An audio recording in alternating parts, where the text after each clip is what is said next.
কোন দেশের মহিষ এগুলো? সাদা মহিষ।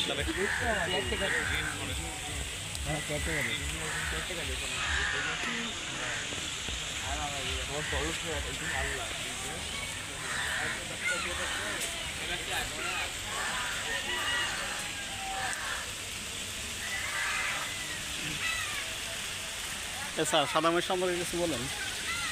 সাদা মহিষ এটা সম্ভবত বুলগেরিয়া অথবা রাশিয়া একটা বালু প্রধান দেশ যেগুলো আর কি, মরু এই টাইপের কোনো একটা দেশে হয়তো বা আচ্ছা এই ইম্পোর্টেড। এগুলা কি গোস্ত খাওয়া যায়? গোস্ত অবশ্যই গোস্ত খাওয়া যায়, তাই? যেহেতু সুতরাং অবশ্যই গোস্ত খাওয়া আমরা তো সচরাচর কালো মহিষের গোস্ত খাই, হ্যাঁ সাদা মহিষের গোস্ত সম্ভবত আরও বেশি টেস্টি, কি বলেন? হয়তো বা, কারণ এটা যেহেতু আমাদের মানে একদমই আনকমন একটা জিনিস, সুতরাং আশা করা যায় যে অবশ্যই একটু টেস্ট হবে। ধন্যবাদ স্যার। দুইটার থেকে যে আরেকটা হয়েছে এটা হ্যাঁ বোঝা যাচ্ছে। ধন্যবাদ স্যার সাদা মহিষ সম্পর্কে আমাদের গুরুত্বপূর্ণ তথ্য দেওয়ার জন্য।